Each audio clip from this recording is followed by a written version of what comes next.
dalam Bible study firman Tuhan pada malam hari ini. Begitu waktu dan tempat saya berikan kepada Pastor Rai. Silakan Pastor Rai. Terima kasih Bapak Handi. Para kekasih, selamat petang Ibu dan Bapak, saudara-saudari sekalian yang kekasih. Mari kita akan duduk kepala, kita akan masuk dalam doa. Bapa yang baik di dalam sorga, hamba mohon supaya Engkau mengajari kami semua dengan urapan Roh Kudus-Mu. Hanya Roh-Mu saja melalui firman yang akan bekerja di dalam hidup kami pada sisa umur hidup kami. Sehingga kami boleh berdaya guna bagi pekerjaan Tuhan. Produktif dan berbuah dengan lebat dan lesat di hadapan Tuhan dan sesama manusia. Berilah kepada kami hikmat untuk menangkap segala kehendak-Mu Tuhan. Serta sembunyikan hamba-Mu di balik kuasa salib-Mu. Supaya kuasa daripada firman boleh bekerja dalam tiap pribadi kami tanpa kecuali. Dan kapan saja rekaman ini bisa didengar ulang, Tuhan akan memberkati semua pendengarnya. Terima kasih Bapa. Hamba memulai ini semua hanya di dalam nama Tuhan Yesus Kristus, Juru Selamat dan Penebus kami. Dan kita yang percaya mengaminkan. Amin. Para kekasih, kembali kita pada part 15, bagian ke-15 dari 10 tekad rohani peraih sukses. Saya akan menyelesaikan bagian yang keempat bersama dengan Anda, ya, saudara. Dan saya yakin bahwa ini semua akan membawa hasil yang baik. Bisa dibaca nanti di rumah, masing-masing Yosua 1 ayat 8 dan ayat yang ke-9. Saudara yang kekasih, saya akan mereview. Jangan sampai lupa. Ingat akan 10 hal ini hebat. Kita mulai dengan 4 yang pertama. Anda punya pikiran Kristus. Katakan, saya punya pikiran Kristus. Saya menolak pikiran iblis. Ya, para kekasih, dan ini merupakan rahasia pertama. Saya katakan kemarin, ini fondamen kita. Dasar nomor 1. Ya, saudara. Nah, Rasul Paulus mengatakan 1 Korintus 2:16, tetapi kami memiliki pikiran Kristus. Ya, saudara. Sebab Allah memberikan kepada kita bukan roh ketakutan, melainkan roh yang membangkitkan kekuatan, kasih, dan ketertiban. Pikiran Kristus itu menghasilkan, ya saudara, roh keberanian, yaitu yang membangkitkan kekuatan, kasih, dan ketertiban. Kata Rasul Paulus kembali dalam 2 Timotius 1 ayat yang ke-7. Saudara. Kemudian yang kedua, Anda adalah anak Tuhan. Saudara yang kekasih, ini dia, luar biasa ya. Kita anak raja di atas segala raja, jangan pernah kecil hati, jangan pernah ragu dan bimbang, jangan pernah merasa minderwaardigheids complex, tidak pede, tidak boleh. Saudara anak siapa? Saya anak siapa? Selalu begitu kita kecil hati, ada yang tidak suka sama saudara, saudara lupakanlah itu semuanya. Engkau anak Tuhan. Ya, ada Bapakmu yang di sorga, yang mengasihi engkau dan menyukai engkau. Ya, orang bisa bikin apapun, tetapi Bapa kita akan menghambat mereka karena kita anak laki-laki dan anak perempuan dari Bapa kita yang di sorga. Yang percaya katakan amin. Ya, saudara, dan yang kedua dalam Yohanes 1 ayat yang ke-12, seberapa banyak yang menerima Dia, kepadanya diberikan hak untuk menjadi anak-anak Allah. Tuh lihat. Yohanes 1:12, saudara, dimulai dari Yohanes 1 ayat 4, di mana firman menjadi daging. Artinya apa? Firman Tuhan harus menyatu dengan tubuh kita. Firman yang menyatu dengan tubuh kita membuat kita, ayat 12, menjadi anak laki-laki Allah dan anak perempuan Allah. Ya saudara, jadi jangan pernah kecil hati, takut dengan ancaman, takut tidak punya duit, takut karena penyakit, takut karena apapun yang ada di sekitar Anda. Anda adalah anak-anak Allah yang mempunyai pikirannya Dia. Saudara, Anda memikirkan menang, ini, Anda punya pikiran Kristus, artinya Anda memikirkan menang, Anda menang. Ya, itu yang kita harus tahu. Anda memikirkan diberkati jemaatnya, makin banyak Anda akan mendapat. Saudara, apa saja yang Anda pikirkan berdasarkan pikiran Kristus. Saudara, karena Anda anak Allah, saya anak Allah, maka saya dan Anda akan mendapatkan apa yang menjadi pikiran kita tersebut. Katakan luar biasa. Yang ketiga, tidak boleh lupa, Anda bisa mengatasinya. Ya saudara, kita bisa mengatasinya. Ya, kita akan selalu bisa mengatasi semuanya. Ya saudara, Apa sebab? Karena kita memandang kepada pahala, memandang kepada hadiah upah kita. Ya, saudara, sehingga kita akan mengatasi semuanya. Saudara, kalau saudara melihat pertandingan lari rintang palang, ya, itu bahasa Indonesianya apa ya? Palang rintang, ya. Lari palang lintang, saya ketika masih sekolah di SMA juga, ya. Itu kita, apakah saudara melihat palangnya? Tidak, saudara melihat ke depan aja. Kalau saudara melihat palangnya, jatuh malahan. Kesandung kaki kita. Jadi kita lari, lompat, lari, lompat. Kita tidak akan pernah melihat kepada palangnya. Ya, tanya pada anak-anak yang masuk dalam perlombaan, perlombaan anak-anak itu apa namanya? Porseni. Ya, di sekolah-sekolah itu, tanya. Ya, kalau mereka melihat, ya melihat palangnya supaya tidak kena, salah. Tidak boleh, ya harus melihat ke depan. Supaya apa? Supaya tidak kesandung. Ya saudara, yaitu pengalaman saya sih. Tidak tahu kalau ada teori modern, jadi kita lari harus melihat ke bawah terus, saya nggak tahu. Ya, tetapi harusnya memandang ke depan. Ya saudara, ini ayatnya. Para kekasih, dan sekali lagi saya akan mengulas terakhir untuk bagian yang keempat. Anda akan mengalahkan mereka. Ya saudara, Yohanes 14 ayat 12, iman pada kata-kata Yesus akan mengalahkan semua yang negatif dalam hidup kita. Katakan, luar biasa. Ya saudara, jadi kata-kata Yesus, iman pada kata-kata Yesus. Yohanes 14, 12 ini luar biasa. Tidak boleh lupa, semua abdi Allah harus hafal ayat ini. Ya saudara, karena ini kekuatan kita. Saya tidak punya kekuatan yang lain. Jangan menaruh kepercayaan pada uang, pada orang yang bisa membackup saudara di bidang keuangan, di bidang fasilitas, di bidang apapun. Saudara, engkau harus hanya berharap dan bersandar kepada kata-kata daripada Tuhan Yesus. Maka engkau dan saya akan selalu bisa mengalahkan mereka. Amin. Saudara. Yesaya 54 ayat 17, kalau kita takut dan gentar, ingat, setiap senjata yang ditempa terhadap engkau tidak akan berhasil. Ya, saudara, kalau saudara bukan full-timer, part-timer membantu pekerjaan Tuhan, sementara saudara juga punya bisnis, saya yakin saudara mengalami ancaman dari konkuren saudara, saingan saudara, musuh dalam selimut saudara di dalam perdagangan, di dalam jual beli. Saya yakin saudara mempunyai musuh. Tetapi setiap senjata yang mereka asah untuk membinasakan Anda, membuat Anda bangkrut, membuat Anda rugi, membuat kocar-kacir pelanggan Anda dan pasaran Anda, marketing Anda, tidak akan bisa mempan kepada Anda. Yang percaya katakan, luar biasa. Ya. Jadi, hamba-hamba Tuhan juga harus demikian. Kalau merasa, ini gereja samping ini mau merusak gerejaku. Jemaat ini mau diangkutin ke sana. Atau ini itu segala macam. Ya, saudara, pendeta juga banyak yang jahat loh saudara. Jangan lupa. Ya, itu sebab saudara dan saya tidak usah membalas kejahatan dengan kejahatan. Ya, lihatlah ada gereja-gereja yang menjadi besar. Karena mengangkuti jemaat gereja-gereja kecil.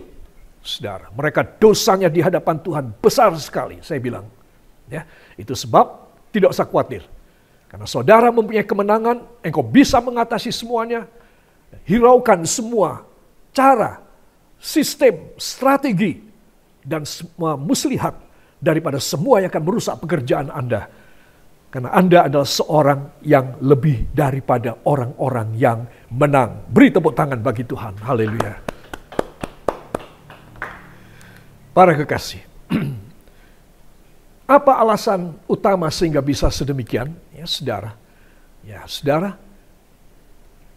Salah satu, ini saya lompati ya.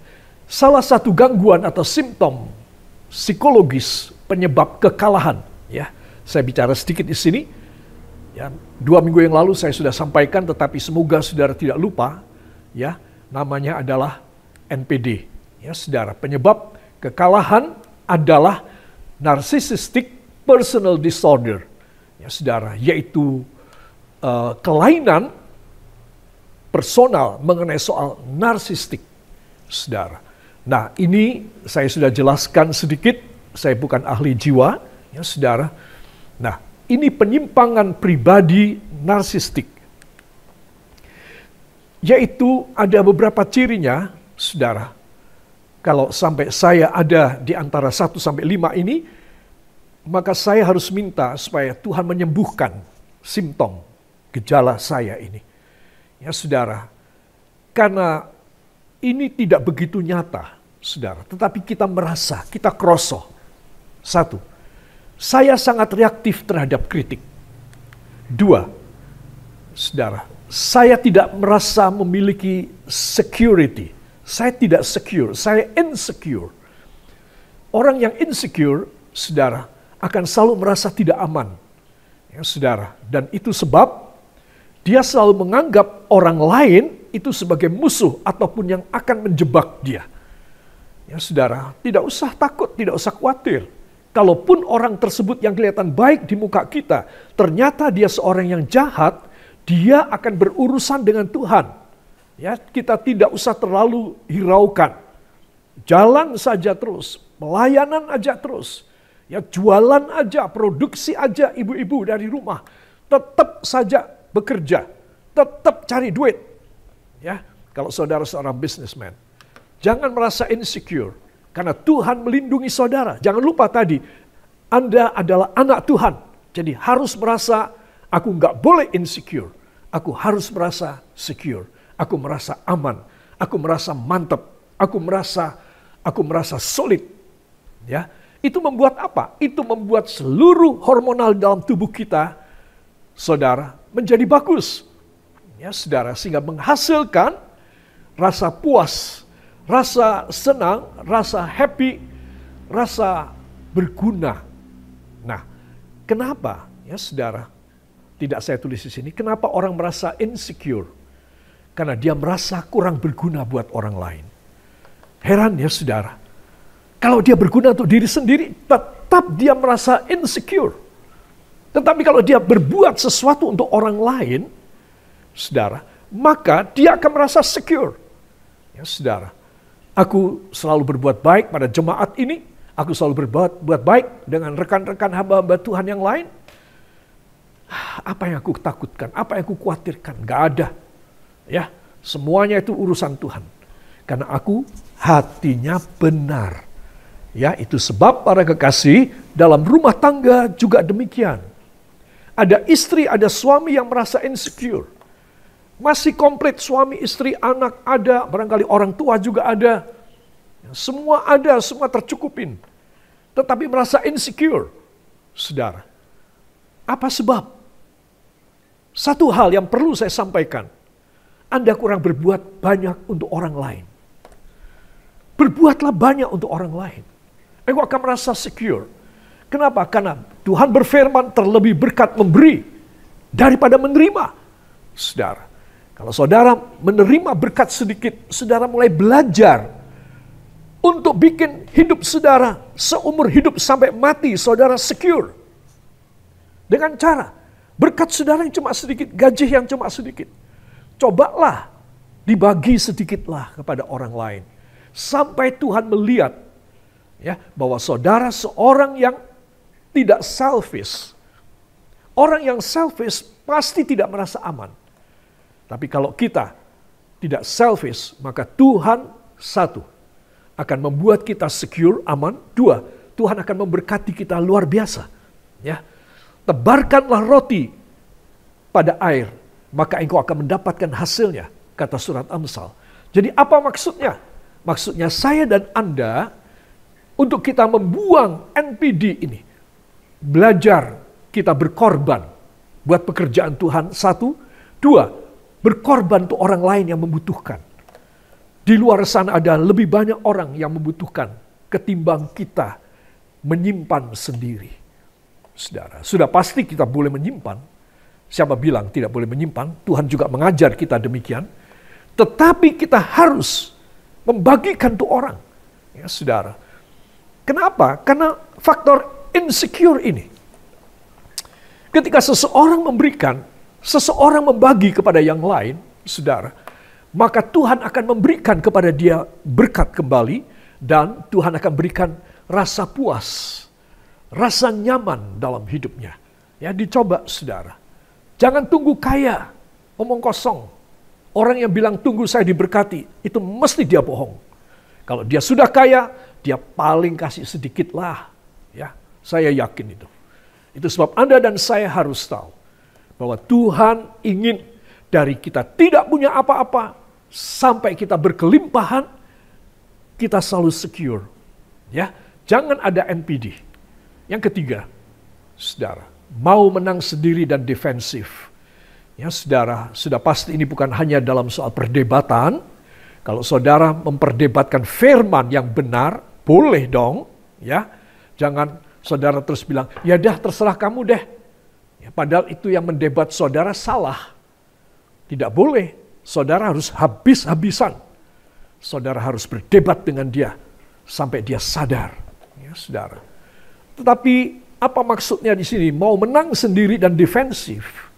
Ya, saudara, itu artinya kita itu membela keperluan kita yang remeh-temeh, yang kecil-kecil. Saudara, yang kurang berarti, itu kita perjuangkan setengah mati. Saudara, sehingga kita di mata Tuhan, oh kamu bisa membela diri ya, kamu defensif banget. Kamu punya pertahanan yang tangguh dan kuat, Timothy. Oke, aku mundur dari kamu. Saudara, ini bahaya kalau Tuhan mundur dari saya karena dia melihat sifat saya defensif. Saudara, tidak boleh. Ya, kita harus mempunyai sifat yang penuh dengan kasih. Siapakah yang akan menjahati kamu bila kamu berbuat baik, kata Tuhan. Ya, jadi itu penting sekali. Yang keempat, mudah meledak bila dapat opini yang berbeda. Ya, saudara. Nah, sekali lagi ini ada mengena mengenai soal kebenaran. Ya, saudara, boleh kita pasti akan menegur semua opini yang salah, yang ngawur, ataupun yang tidak benar sesuai Alkitab. Kita tidak boleh lembek, kita harus tegas. Ya, kalau sampai seorang pemimpin rohani, dia tidak berani tegas, menyalahkan yang salah dan membenarkan yang benar, maka dia tidak bisa masuk kerajaan sorga. Saudara, jadi tanggung jawabnya kenanya sama saya, sama saudara sendiri. Orang-orang yang tidak bisa membela kebenaran. Jadi nomor 4 ini beda. Tentang kebenaran diri sendiri yang saya bela mati-matian. Ya Tuhan gak mau belain saya. Saudara, Tuhan gak akan bela saudara. Karena hanya membela diri sendiri.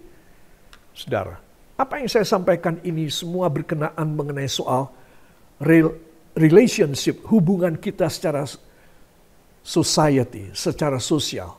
Ya, saudara. Nah, jadi kita harus tahu mana yang kita harus diam. Ya, nggak usah tanggapin, nggak usah diladenin, dan mana kita harus tegas. Ya, itu harus ada perbedaannya. Ya. Yang terakhir, suka merendahkan orang lain. Ya sudah pastilah. Kalau saya nomor 1, iya, nomor 2, iya, nomor 3, iya, nomor 4, iya, saya pasti merendahkan orang lain. Ya, saudara. Nah, siapa yang menghina orang lain, ya, saudara. Siapa yang mengatakan orang lain bodoh, dia sama dengan orang yang membunuh. Saudara, coba. Jadi saudara dan saya seringkali kita membodohkan orang. Ya, itu dulu, sekarang sudah tidak boleh. Seorang anak Tuhan, dia harus berusaha supaya dia selalu bisa mengangkat orang yang bodoh untuk bisa menjadi pintar.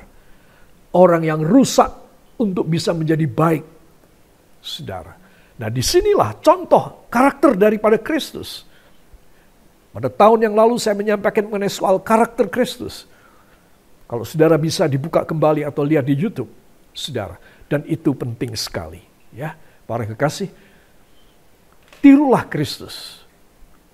NPD lenyap.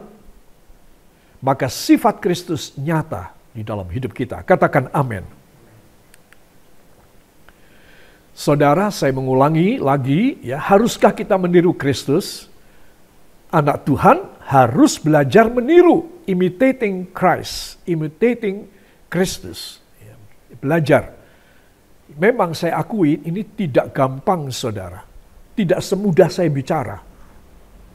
Tetapi ini kalau kita tidak belajar, kita sampai mati tetap bodoh di hadapan Tuhan. Namanya tidak belajar ya bodoh. Itu sebab Bible study ini, saudara, bukan hanya untuk membuat kita berpengetahuan, tetapi untuk mengubah karakter saya, mengubah karakter Anda, ya saudara. Dan ini sangat penting sekali. Sebab karakter Kristus, kalau kita tidak meniru dia, saudara, maka kita melanggar firman. Karakter siapa dan yang akan kita tiru? Iblis. Kalau bukan Tuhan, pasti iblis. Tidak ada intermediate di antaranya, tidak ada. Saudara, kalau bukan Tuhan yang kita tiru, kita pasti meniru iblis. Nah, bukankah ini bahaya? Itu sebab kita harus membuang tiruan-tiruan iblis. Supaya kita tidak tertipu lagi, kita tidak terjebak lagi, tidak tergoda lagi. Tapi kita meniru Kristus. Cuma ada satu pilihan. Tirulah Kristus. Maka kita akan save. Keluarga kita akan save. Kematian kita akan save. Saudara, dan ini penting sekali. Rasul Paulus sekali lagi saya jelaskan pada 1 Korintus 4 ayat 16, imitate me. Kenapa? Karena 1 Korintus 11 ayat 1, it's just because I imitate Christ. Ya. Imitate me just as I also imitate Christ. Jadi saudara, lihat, Rasul Paulus itu menurut saya, dia itu sudah tidak ada NPD sama sekali. Dia tuh enteng aja hidupnya. Dia bilang mudah aja, dia bilang, tirulah aku karena aku meniru Kristus. Ya, di dalam terjemahan Moffat, terjemahan Perjanjian Baru oleh Moffat, dikatakan, copy me as I copy Christ. Ya, singkat ya. Kata-katanya itu memang kata-kata sehari-hari yang mudah dimengerti. Copy me as I copy Christ. Ya. Tirulah aku seperti aku meniru Kristus. Kopilah aku seperti aku mengkopi Kristus. Ya saudara, ketika kita meledak, kita mau dengan kemauan kita sendiri, entah amarah, entah egoistis kita, entah maksud-maksud jahat dan dosa yang kita kepingin lakukan, saudara yang kekasih, I have to copy him because he is the perfect one, my figure. Saudara, kita harus mengkopi dia. Dialah yang sempurna. Dialah panutan saya. Ya, dan ini akan membawa hasil yang luar biasa, para kekasih. Saudara, tirulah Kristus, maka Anda akan survive dalam pelayanan. Ya, saudara, kita tahu ya, sebagai satu contoh. Kalau saya bekerja pada pabrik rokok. Ya, pabrik apa? Pabrik rokok. Maka seharusnya saya ngerokok. Saudara, dan di mana saja saya harus buka, saya ambil rokok dari saku saya, dari tas saya, dan saya harus tunjukkan sama orang, ini loh. Ya, ini, rokokku ini. Coba deh. Ya. Supaya dia suka dan dia beli. Kalau saya tidak suka ngerokok, saya tidak akan mau kerja di pabrik rokok. Saudara. Karena apa? Ya karena tantangan buat saya terlalu banyak nanti. Ya, saudara, itu sebab saya harus keluar dari pabrik rokok. Saya harus cari pekerjaan yang lain. Yang lebih berkenan kepada Tuhan.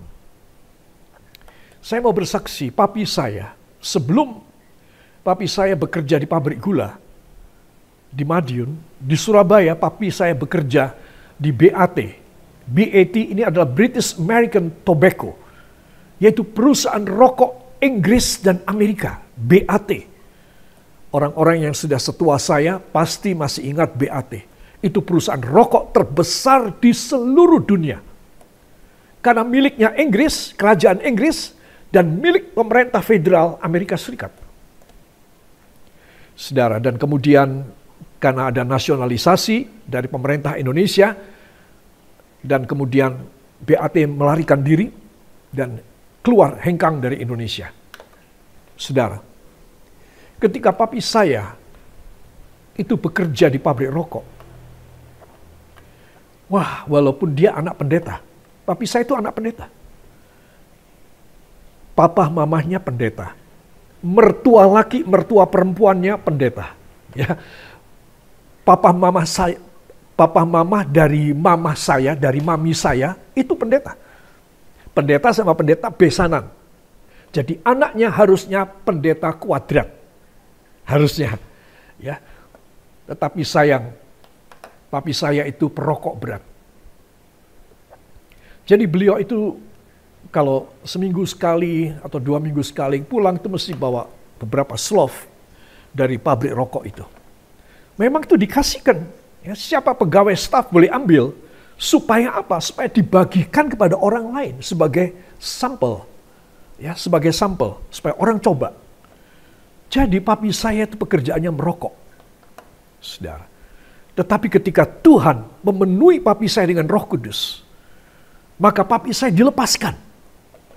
Dan dia tidak nyaman bekerja di BAT walaupun gajinya lumayan besar. Dan dia keluar. Ini didukung oleh papa mamahnya papi saya dan papa mamahnya mami saya. Nyambung enggak ini, ya? Nah, oleh papahnya, oleh orang tuanya sendiri, oleh mertuanya sendiri didukung. Hari, lu harus keluar dari BAT. Merokok terus. Ya, dan akhirnya didoakan terlepas. Sehingga keluar dari BAT. Pindah masuk pabrik gula. Gajinya sedikit. Saudara. Gajinya sedikit karena mulai lagi. Tapi tidak mengapa. Saudara, Tuhan memberkati papi saya. Lambat laun meningkat terus, meningkat. Orang lain pada keluar, orang lain tidak tahan, papi saya naik terus. Beberapa tahun menjelang pensiun, papi saya sudah menjadi direksi dari PT Raja Wali, pemilik pabrik-pabrik gula se-Indonesia. Saudara, itu perjuangan dia melepaskan rokok. Selama dia masih merokok, dia akan tetap ada di sana. Tetapi begitu dia lepas dari rokok, saudara, maka dia tidak nyaman lagi, dia membau tobacco itu, tembakau itu, membau rokok itu, dia sudah tidak tahan lagi. Dia pusing. Dan mengundurkan diri. Saudara, kerja di pabrik gula mulai dari nol. Saudara. Nah, di sini kita melihat kenapa kita harus berubah dari lingkup hidup kita menjauh. Kita harus disucikan, dibersihkan. Tirulah Kristus. Kalau tidak meniru Kristus, kita pasti meniru dunia. Tidak ada intermediate di antaranya. Ya Tuhan, aku mau meniru Tuhan, tapi izinkan aku meniru iblis, meniru dunia. Tidak ada. Saudara. Nah, jika di antara kita ada pelayan-pelayan Tuhan yang masih mendua hati, ini tidak berkenaan mengenai soal profesi saudara dan bisnis saudara, job saudara. Ya, kalau saudara tetap menjadi karyawan ataupun berusaha sebagai pebisnis, itu no problem selama bisnisnya benar. Ya, saudara. Tetapi kalau sampai kita mempunyai ikatan-ikatan dengan kuasa-kuasa duniawi, saudara, maka kita harus segera bertobat. Kita harus meniru Kristus saja. Lepaskan semua suri tauladan dari duniawi. Dan ambil suri tauladan, karakteristik daripada Kristus dalam hidup kita. Maka kita akan awet, kita akan bahkan ketika kita sampai mati, sampai masuk surga itu namanya kekal. Kita akan selalu ada di hadirat Tuhan. Ya, saudara, jangan sampai tidak. Dalam 1 Samuel, dalam 2 Samuel pasal yang ke-9, Raja Daud berkata kepada Tuhan, Tuhan, melihat segala berkat yang begitu luar biasa yang kau berikan kepada hamba dan keturunan hamba. Satu hal hamba minta, jangan sampai anak keturunan hamba tidak melayani engkau. Satu hal. Saudara, raja lo ini bukan imam, saudara. Bukan nabi. Raja yang bisa dengan hawa nafsunya melakukan apa saja yang kotor, yang kejam, yang lalim.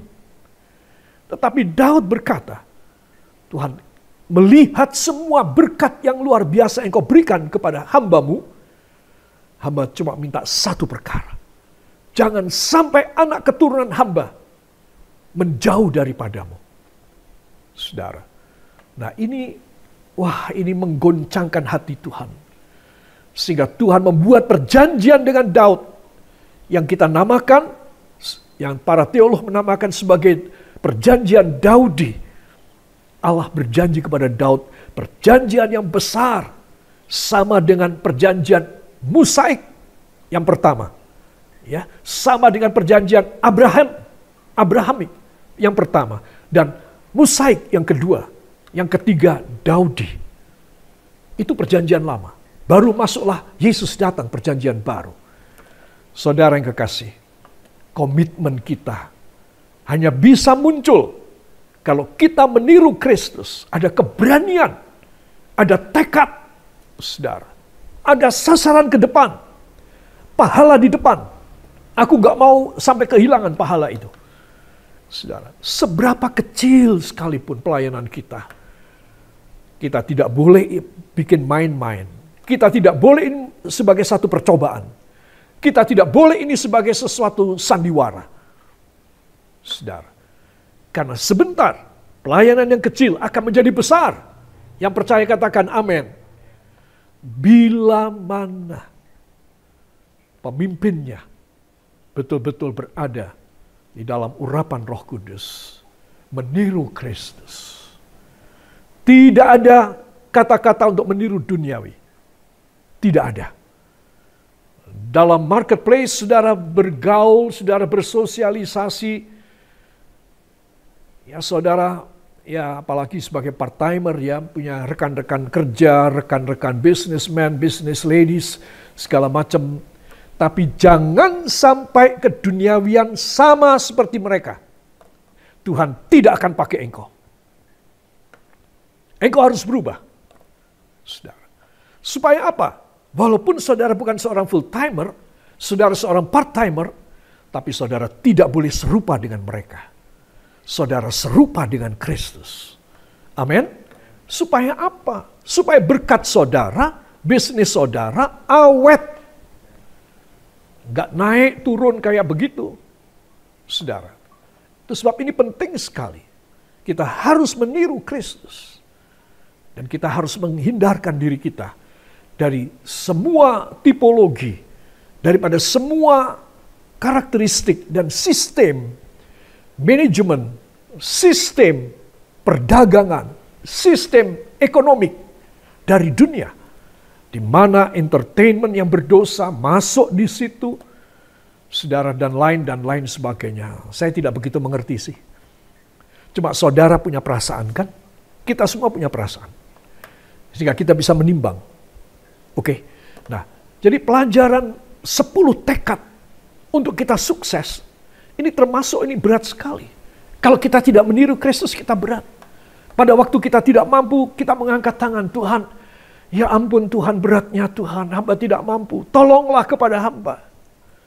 Saudara, saya selalu menanyakan kepada saudara, dalam sehari berapa kali saudara angkat tangan?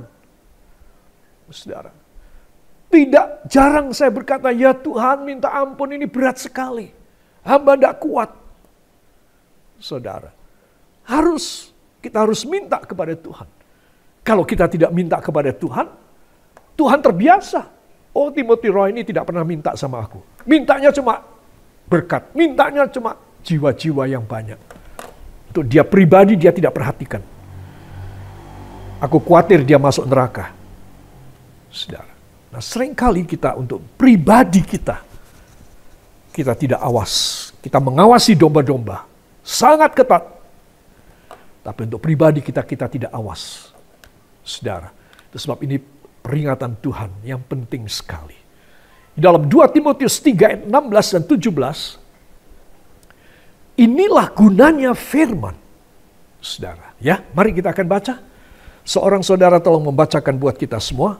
2 Timotius pasal yang ketiga, ayat yang ke-16 dan ayat yang ke-17. Para kekasih,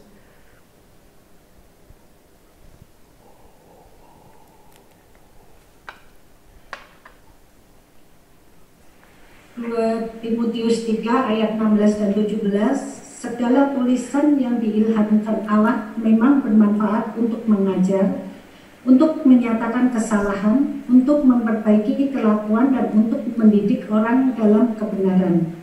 Dengan demikian, tiap-tiap manusia kepunyaan Allah diperlengkapi untuk setiap perbuatan baik. Amin. Terima kasih Ibu Titi. Luar biasa saudara. Lihat, gimana saya bisa berubah kalau saya tidak sesuai dengan firman yang diilhamkan Allah. Ya, itu sebab para kekasih, saya menasehati saudara, kalau berkhotbah harus berdasarkan ilham Allah, supaya firman ini boleh hidup.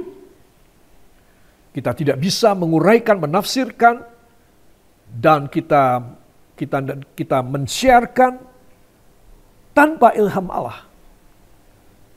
Kalau tanpa ilham Allah itu ilmu scientific, ya ilmu ekonomi, ilmu sosial, ilmu politik, ya saudara, kemudian ilmu budaya, ya ilmu-ilmu yang lain dalam dunia, ya kepandian-kepandian memasak, yang menjahit, itu tidak usah ilham roh,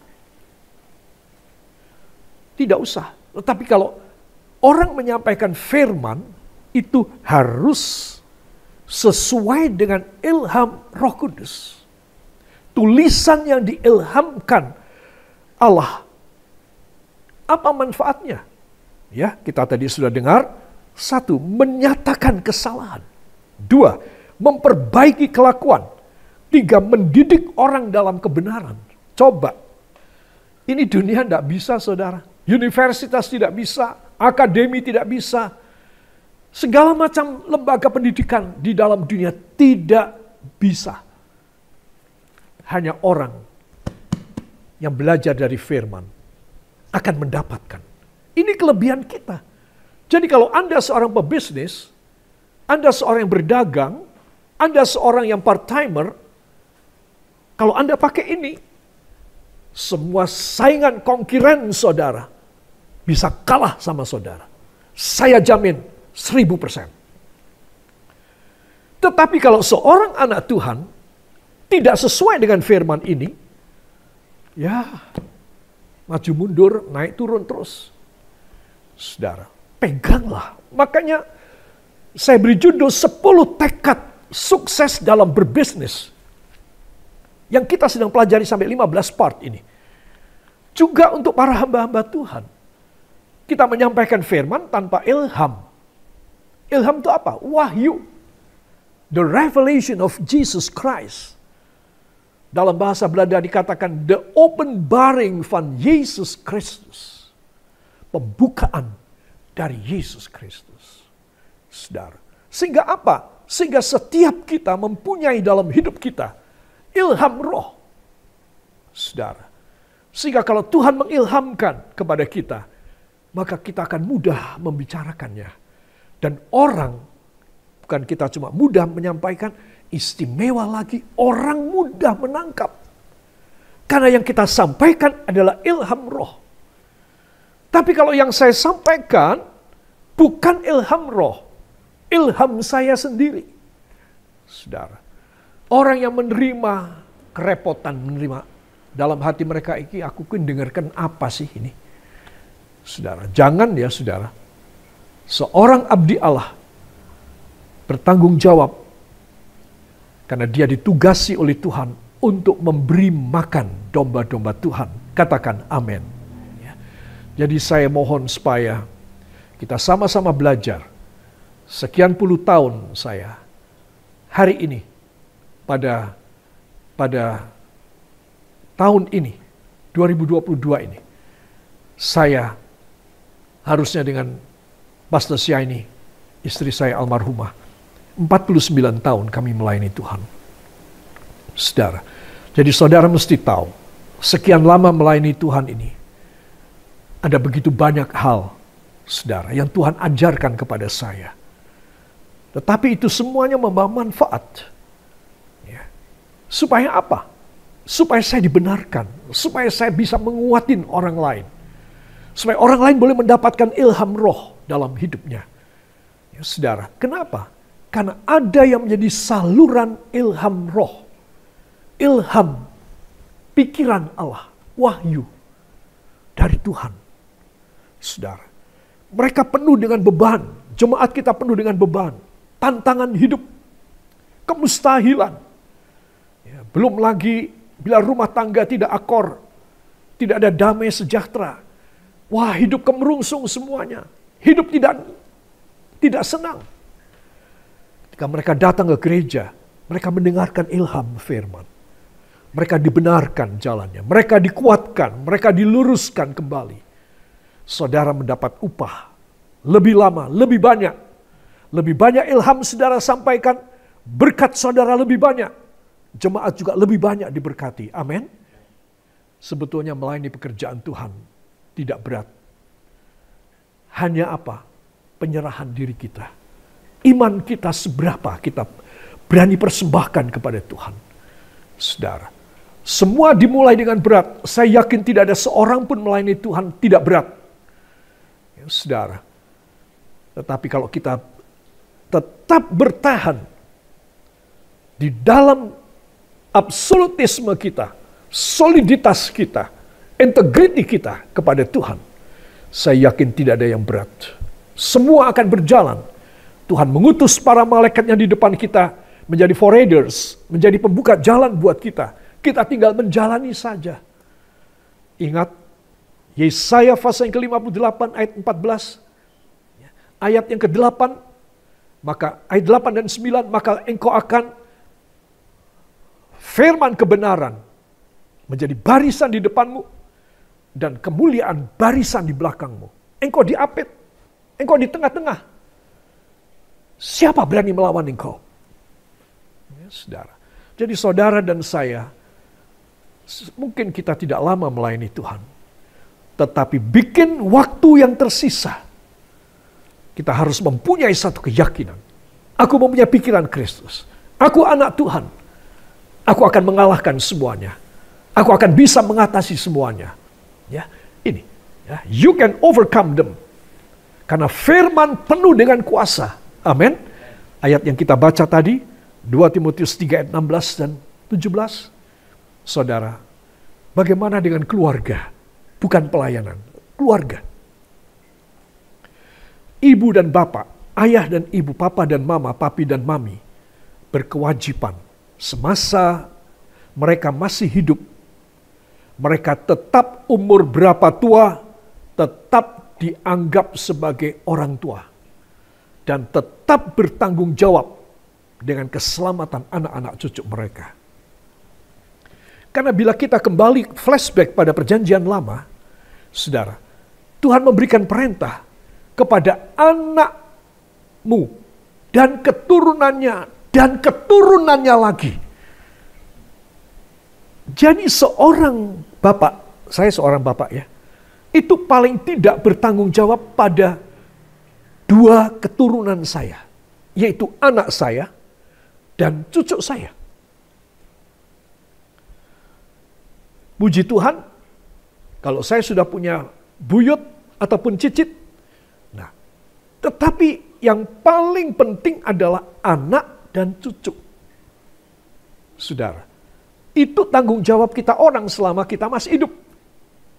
Saudara, bukan kalau kita sudah tua anak kita memanggil kita Om atau Pak D. Ada begitu? Tidak ada. Ya, namanya orang tua ya sampai mati ya dia tetap orang tua. Berarti apa? Berarti tetap bertanggung jawab. Kalau salah ditegur. Saudara, siapapun dia harus berani. Saudara punya anak, saudara punya cucu kan? Harus berani.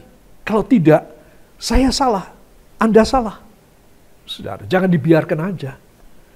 Ya, aku cari damainya deh. Aku cari selamatnya aja. Engkau tidak selamat malahan. Ya, itu sebab Anda dan saya harus tahu. Jangan cari selamat menurut pikiranmu sendiri. Cari selamat menurut pikirannya Tuhan. Katakan amin. Ya, itu selamat beneran. Ya, saudara. Makanya ayat ini harus ditekankan pada jemaat ya, 2 Timotius 3, 16-17. Karena ini penting sekali para kekasih. Mazmur 20 ayat yang ke-7, tolong seorang saudara suka membacakan buat kita. Mazmur 20 ayat yang ke-7.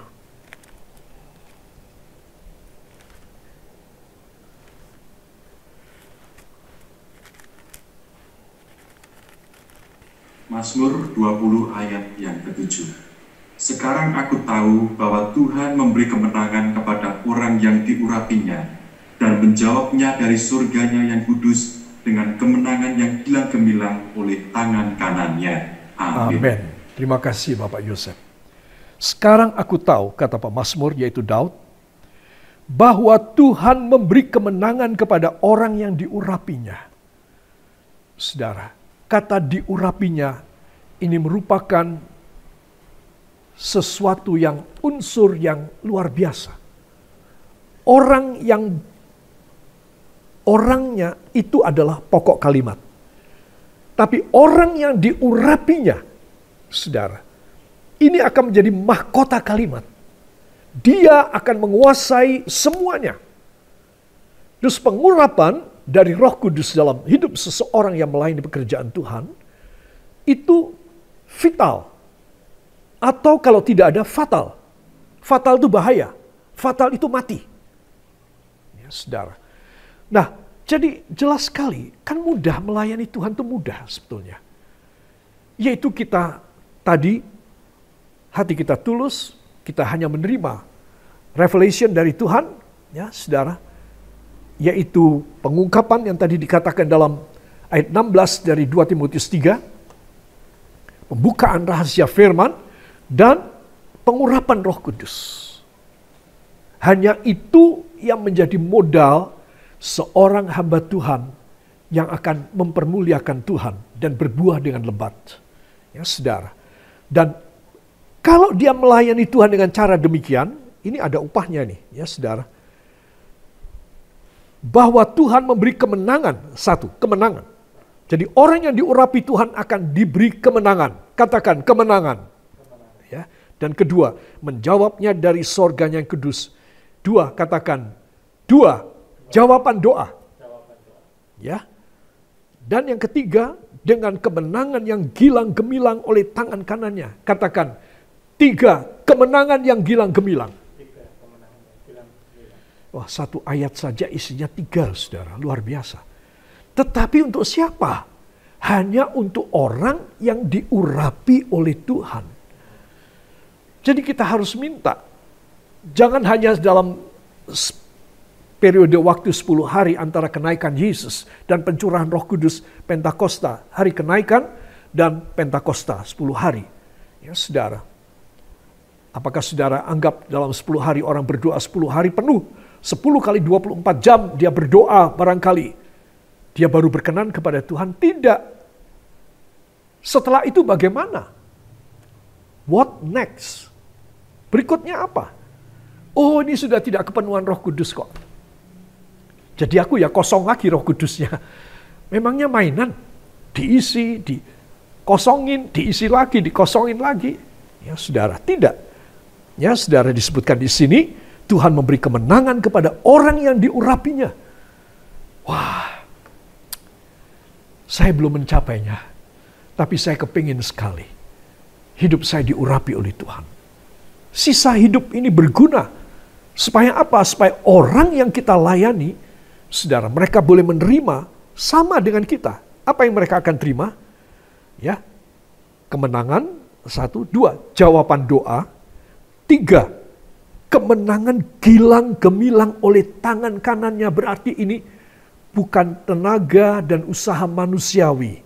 Uang umpamanya, pangkat umpamanya.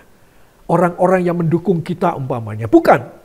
Tangan kanannya berarti ini mujizat langsung dari sorga. Beda dengan yang pertama kemenangan tadi. Itu sudah kemenangan. Kedua, jawaban doa. Ketiga, ini cara ilahi. Umpamanya seperti ketika Raja Yosafat menghadapi musuh 1 juta orang. Wow. Tentara yang mau menghabisin Israel itu 1 juta orang. Waduh saudara, itu dahsyat loh. Kayak air jumlah serdadunya, prajuritnya. Semua dikalahkan oleh Tuhan. Ya saudara, umat Tuhan tidak berbuat apa-apa. Tuhan kirim petir, sambar menyambar. Saudara, kayak apa itu? Ya, Tuhan sendiri yang bekerja. Dan saking takutnya mereka, sisa yang lari ini saling membunuh satu sama lain. Kejadian petir dari langit itu 2 kali dialami oleh satu Israel, satu Yehuda. Ini saudara, ketika mereka pada pagi hari mereka bangun, tiba-tiba mereka kena horor dari langit.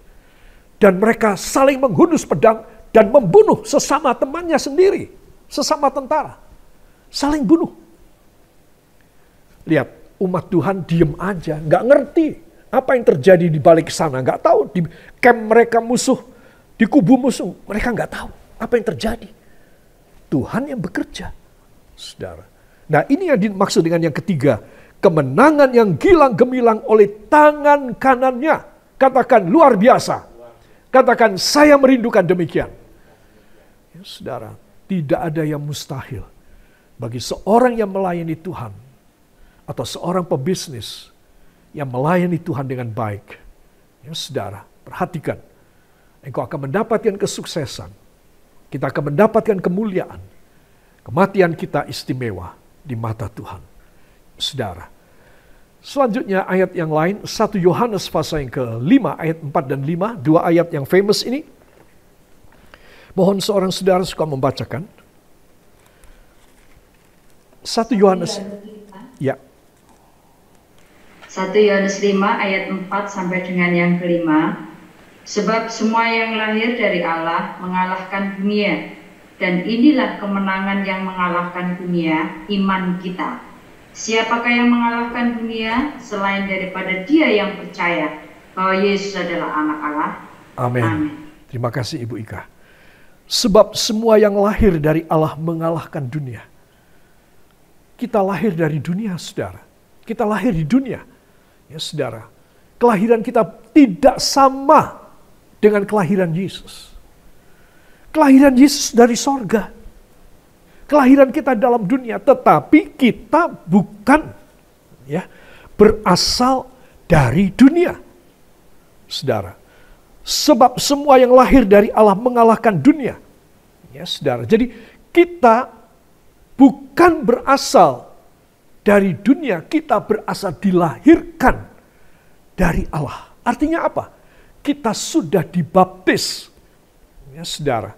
Ada kata baptistos di sini dalam bahasa Grekanya. Dilahirkan kembali melalui baptisan, melalui ditenggelamkan. Baptismo. Ya, jadi baptisan air itu sebetulnya yang benar adalah diselam. Saudara. Karena Alkitab bahasa Greka selalu mengatakan baptistos, baptismo. Ya, saudara. Jadi itu artinya tenggelam. Kapal yang karam itu dalam bahasa Greka dinamakan sebagai baptismo. Kapal itu dibaptis, artinya dia masuk tenggelam. Jadi para kekasih, ya, di sini kita melihat bahwa barang siapa yang lahir dari Allah, dia mengalahkan dunia. Semua yang sudah dibaptis dan semua yang dipenuhi dengan Roh Kudus, dia boleh besar hati. Bukan aku kok yang mengalahkan. Tuhan yang mengalahkan. Demi aku Tuhan mengalahkan semuanya. Saudara, kan besar hati kita orang. Ada khawatir, tidak bisa makan. Berapa kali saya cerita kesaksian dari hidup saya dan Pastor Shiny dulu. Ketika anak-anak masih kecil, bagaimana kita, saya tidak katakan sengsara atau menderita, tidak. Kita enjoy aja, kita happy. Happy, betul happy. Saudara. Tetapi kita tidak bisa makan. Dan itu tidak lama. Tuhan melihat, Tuhan mengetes. Saudara, Tuhan mengetes. Sampai akhirnya, karena kita sudah lama tidak makan daging, sampai ada misioneri datang dari luar negeri membuka training center di Magelang. Ya, kemudian hari diserahkan kepada kami berdua, itu training center. Termasuk semua propertinya, semua hartanya. Itu pada waktu itu dulu hartanya 100 juta. Bayangin saudara. Itu berarti tahun 78. 77. 4 tahun kami melayani di Magelang. Tahun 77 berarti ya. Tahun 77. Itu 100 juta itu kayak apa? Berapa puluh miliar kalau sekarang. Itu diserahkan kepada saya loh. Saya masih pendeta muda. Saya jadi pendeta muda itu 11 tahun. Gak diangkat-angkat. Tidak dinaik-naikkan. Saudara. Karena saya terlalu banyak bergerak. Terlalu aktif. Dikira saya mau menjadi pemimpin sinode. Enggak, saya sama sekali blank. Gak ada pikiran demikian. Tapi banyak senior-senior gak senang hati sama saya. No problem. Ya, Tuhan mengganti itu semua buat saya luar biasa. Jadi saudara, saya masih muda. Dan juga harusnya saya naik menjadi dari PDM. PDM itu singkatan apa? Ya, pendeta mula-mula. Ya, pendeta muda. Ya, harusnya saya naik PDT. Pendeta tua. Ya, atau pendeta terlalu. Nah, saudara, tetapi tidak dinaik-naikkan. Saudara, tetapi Tuhan tuh mengangkat kami. Luar biasa. Saudara, saya mendapat mobil, mendapat semua perlengkapan, ya, meja, kursi, kemudian tempat tidur besi, susun berapa puluh setel. Wah, banyak sekali. Sebagian uang di bank juga dihibahkan kepada saya. Saudara bisa bayangkan. Kalau orang tidak mengangkat saya dan menekan saya nggak boleh naik.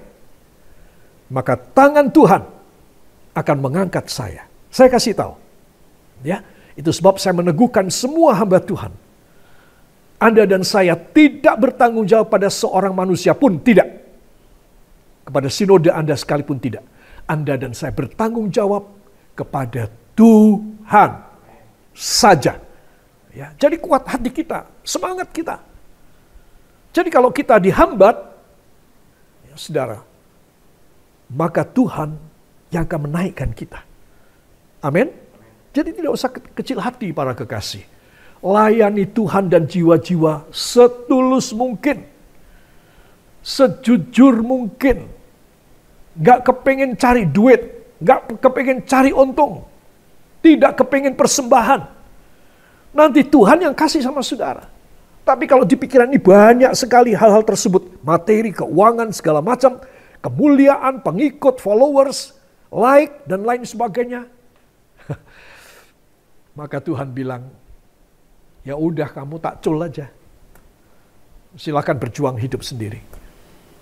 Silakan saya. Ya, itu sebab para kekasih. Orang kalau sudah komit menjadi hamba Tuhan, sudah pikirannya satu aja deh. Ya, kalau pikiran kita mau menyenangkan hati Tuhan, meniru Kristus, Tuhan akan mengangkat kita. Amin. Yang percaya beri tepuk tangan bagi dia. Haleluya. Inilah dua rangkaian ayat yang menutup pertemuan kita, saudara. Dan sebagai penutup, saya akan isi dengan dua bonus dahsyat. You will overcome.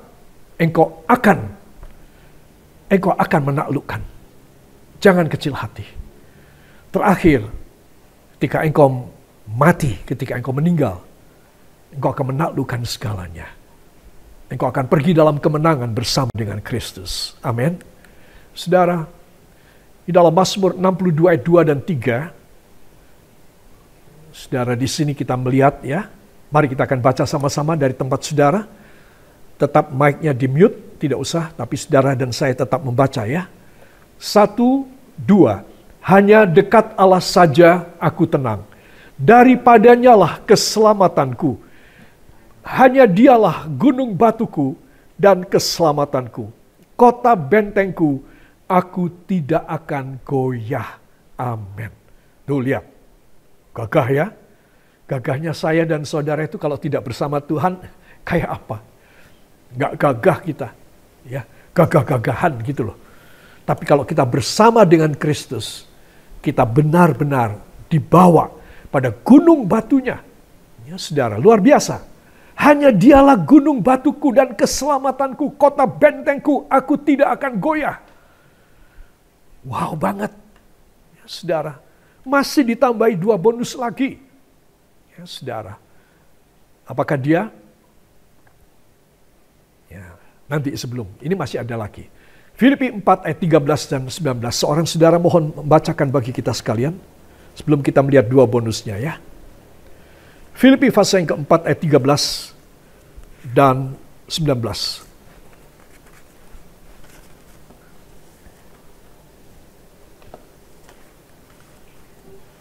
Filipi pasal 4 ayat 13 dan 19. Segala perkara dapat kutanggung di dalam Dia yang memberi kekuatan kepadaku. Allahku akan memenuhi segala keperluanmu menurut kekayaan dan kemuliaannya dalam Kristus Yesus. Amin. Amin. Terima kasih Ibu Cindy. Saudara ayat 13 ya. Segala perkara dapat kutanggung di dalam Dia. Kalau saya bersama Yesus, saudara bersama Yesus, kita bisa bilang seperti Rasul Paulus. Kalau kita meniru dia, kita bisa bilang seperti Rasul Paulus ini. Segala perkara. Saya mau tanya, segala perkara itu apakah 5 atau 50 perkara? Lebih. Semua, segala perkara. Yang saya dan saudara itu beda. Kita masing-masing mempunyai masalah yang berbeda, jumlahnya berbeda, kilogram bobotnya juga berbeda. Ya saudara, kadarnya juga berbeda. Jadi kualitas dan kuantitasnya masing-masing kita beda. Tetapi segala perkara itu artinya sebanyak-banyaknya. Ya sebanyak-banyaknya kau merasa menderita, tertekan, tidak mampu, engkau akan mampu. Ya, ayat 13, segala perkara dapat kutanggung di dalam Dia yang memberi kekuatan kepadaku. Ayat ini, akhir-akhir ini, setelah saya ditinggal oleh Pastor Siani 11 bulan, bulan depan 1 tahun, saudara, tanggal 4. Itu saya selalu berkata bahwa saya mampu menanggung semuanya. Kenapa? Karena Dia memberi kekuatan kepada saya. Karena saya meniru Dia, saudara.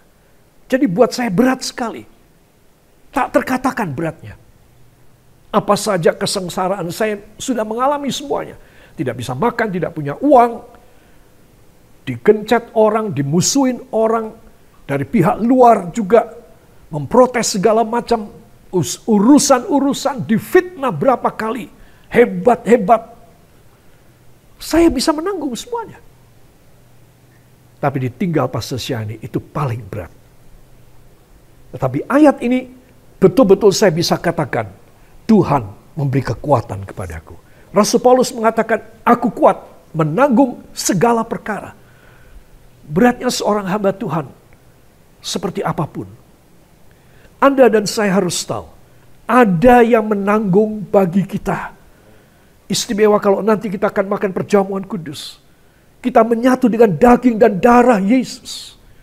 Kita menjadi satu dengan Dia. Coba, seberapa kuat kita? Sangat kuat. Hanya daging kita yang seringkali tidak kuat. Perasaan kita yang seringkali tidak kuat. Tapi Dia akan memberi kekuatan kepada kita. Karena apa? Dikatakan, di dalam Dia yang memberi kekuatan kepadaku. Beri kemuliaan bagi Dia. Haleluya. Bahkan dalam ayat 19, bukan cuma kekuatan, saudara. Allahku akan memenuhi segala keperluanmu menurut kekayaan dan kemuliaannya dalam Kristus Yesus.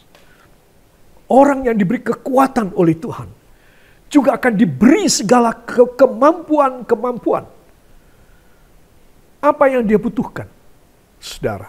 Bahkan menurut kekayaan dan kemuliaannya. Saudara, besar hati. Besar hati, saudara. Menghadapi apapun saja besar hati. Jangan kecil hati.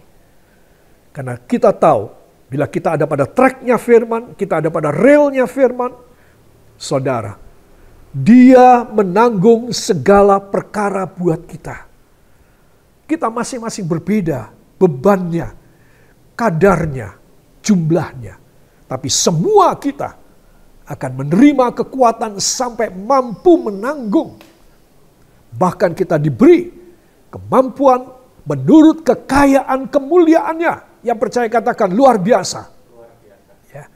Dan dengan ini saya akan tutup. Ada 2 ayat bonus. Yang pertama, Yesaya 33 ayat 15. Kita akan baca.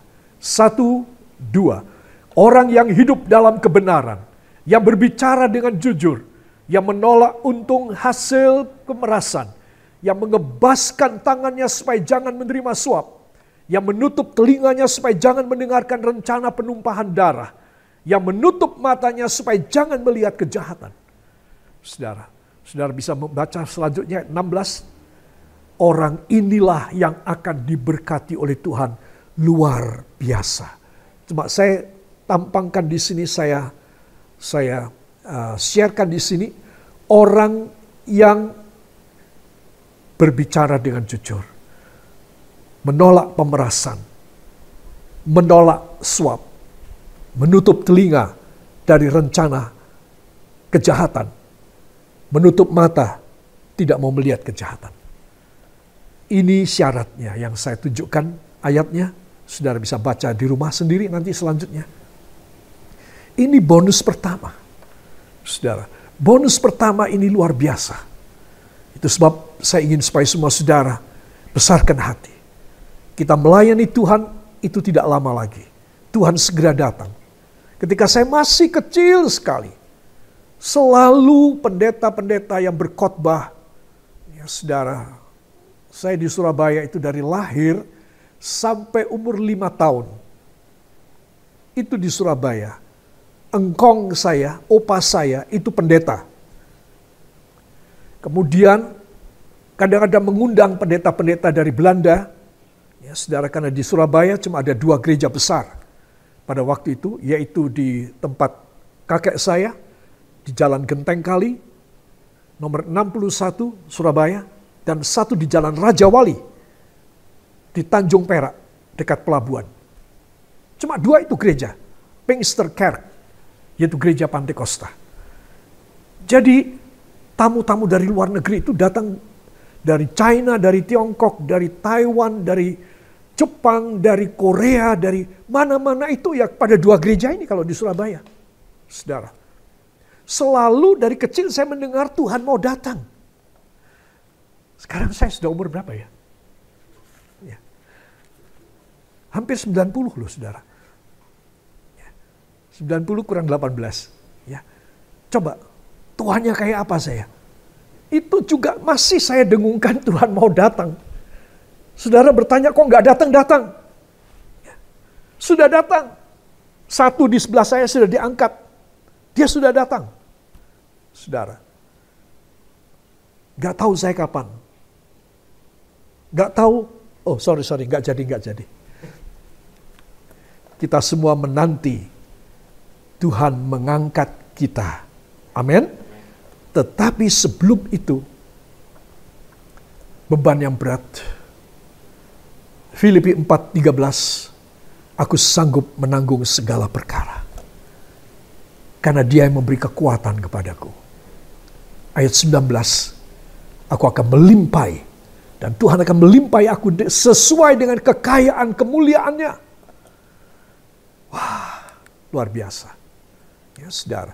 Dan saya yakinkan Anda, inilah yang akan Tuhan berikan bagi kita semua. Yang B, Ayub 36 ayat yang ke-7. Ia tidak mengalihkan, kita akan baca. 1, 2. Ia tidak mengalihkan pandangan matanya dari orang benar, tetapi menempatkan mereka untuk selama-lamanya di samping raja-raja di atas tahta. Sehingga mereka tinggi martabatnya.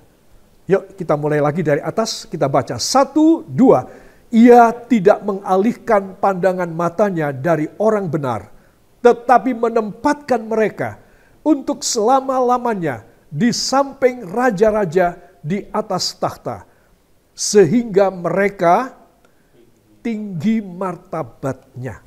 Katakan, wow banget. Ya, luar biasa.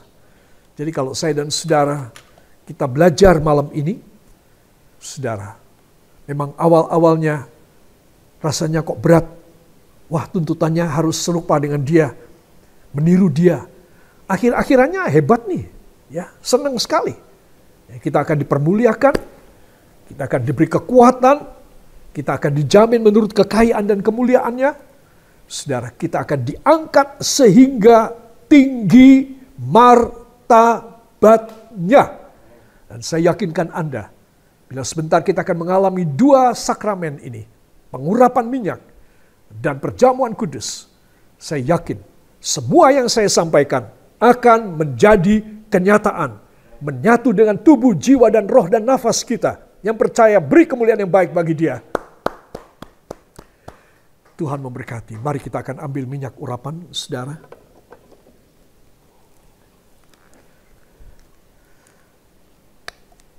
Dan kita mohon supaya kepada kita dikaruniakan pengurapan yang khusus. Untuk kesekian kalinya kita mengurapi dahi kita. Bubuhkan minyak ini pada jari saudara. Mari angkat dengan tangan kanan ke atas, taruh tangan kiri pada jantung saudara. Mari mohon perkenan Tuhan. Ya Allah Roh Kudus, hamba telah menyampaikan sedikit dari isi hatimu kepada para kekasih. Dan hamba percaya kemuliaan Tuhan yang luar biasa akan menjadi nyata dalam hidup kami. Dan tidak ada perkara yang mustahil bagi kami semuanya. Kami akan bisa menaklukkan semuanya. Kami tidak akan khawatir bila mana kami hidup dan berjalan dalam kebenaran. Seperti apapun, selama apapun, berapa tahun pun kami melayani Engkau, kami akan penuh dengan kemuliaan-Mu ya Tuhan. Ajarilah kami, sangat bergantung pada pengurapan Roh Kudus. Sangat bergantung dengan menjadi satunya kami dengan daging dan darah-Mu. Sehingga itu menjadi meterai bagi kami sekalian. Oleh sebab itu saudara, mari kita akan mengoles dahi kita dengan minyak ini. Dalam nama Yesus. Katakan, dalam nama Yesus. Aku mengurapi dahiku. Dalam nama Yesus. Dengan minyak urapan. Dan aku diurapi oleh Roh Kudus. Dimeterai oleh Tuhan. Aku diperkenan sampai pada akhir kehidupan. Melayani Tuhan. Dan berhasil di dalam apapun yang aku kerjakan. Dalam nama Yesus. Angkat 2 tangan, ucapkan terima kasih. Terima kasih Bapa. Terima kasih Yesus. Terima kasih Roh Kudus. Biarlah firman Kau ukir dalam loh hati kami. Dan Engkau meterai dengan minyak urapan ini. Dan sebentar Engkau akan memeterai juga dengan perjamuan kudus. Hanya di dalam nama Tuhan Yesus Kristus, Juru Selamat dan Penebus kami. Dan kita yang diberkati mengaminkan. Amin. Beri kemuliaan bagi Dia. Para kekasih, mari kita akan menyiapkan roti dan air anggur.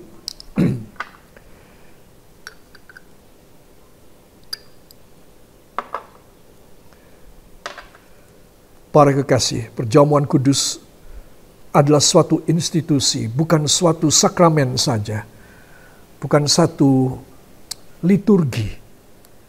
Perjamuan kudus adalah institusi. Dibadan hukumkan oleh Allah. Karena sudah dibayar. Saudara boleh datang ke notaris, bilang ini itu segala macam, perjanjian harus begini.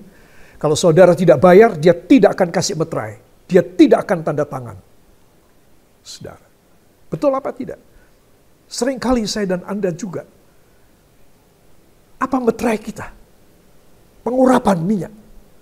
Meterai kita yang lain adalah daging dan darah Yesus. Ketika seorang makan perjamuan kudus, dia menyatu dengan Kristus. Sah, absah, sudah legal, Untuk dia menerima segala perjanjian Allah melalui perjamuan kudus ini. Katakan amin.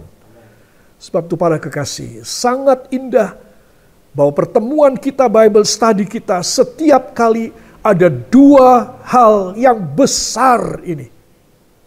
Jangan tinggalkan. Sebagian saudara-saudara sudah tidak setia lagi mengikuti. Tolong saudara yang setia, kasih tahu mereka. Kau rugi, macam begitu. Ya, harus setia. Karena apa? Dalam sesi ini kita ada dua hal yang luar biasa. Pengurapan minyak dan perjamuan kudus.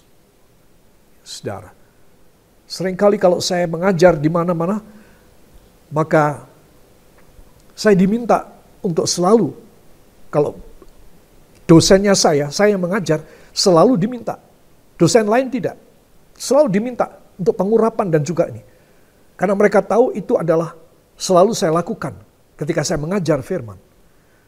Saudara, dan itu hasilnya dahsyat. Saya tidak hanya mengabarkan Injil, menyampaikan pelajaran saja.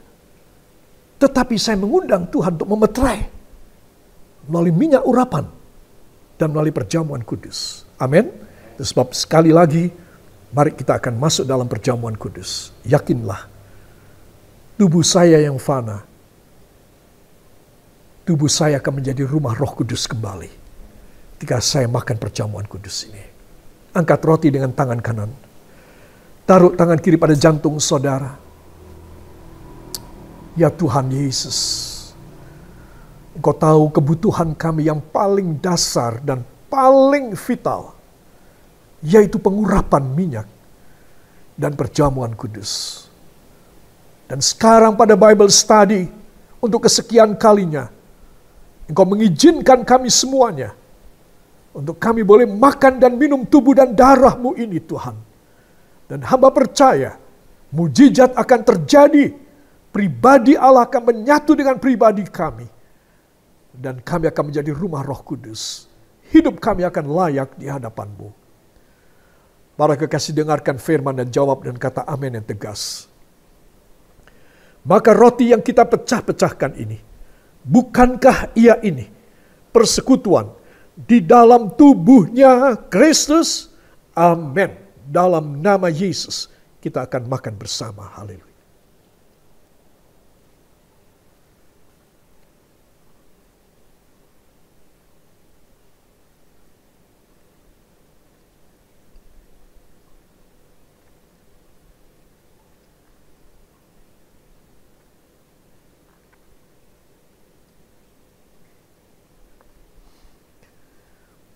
Apa yang baru saja kita makan? Daging tubuh Yesus. Yang menyatu dengan daging tubuh kita yang fana, yang berpenyakitan. Yang terkontaminasi dan terpolusi dengan duniawi dan dosa. Dan kenajisan duniawi. Kita disucikan tubuh, jiwa, dan roh kita. Mari angkat ini cawan ke atas dan taruh tangan kiri kembali pada jantung saudara. Dan mari kita akan minta kelayakannya. Ya Tuhan Yesus, terima kasih. Karena kami telah menerima daging tubuh-Mu menyatu dengan daging tubuh kami yang fana. Dan kami percaya tubuh yang dibaharui ini akan semakin layak dan semakin sempurna untuk boleh masuk di dalam kerajaan-Mu yang mulia, yang kekal di sorga.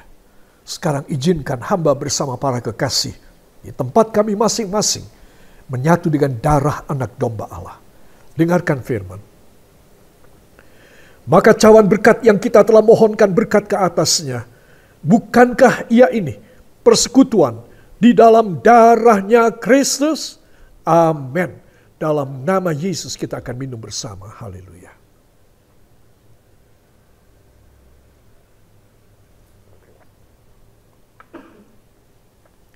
Angkat dua tangan, ucapkan terima kasih kepadanya.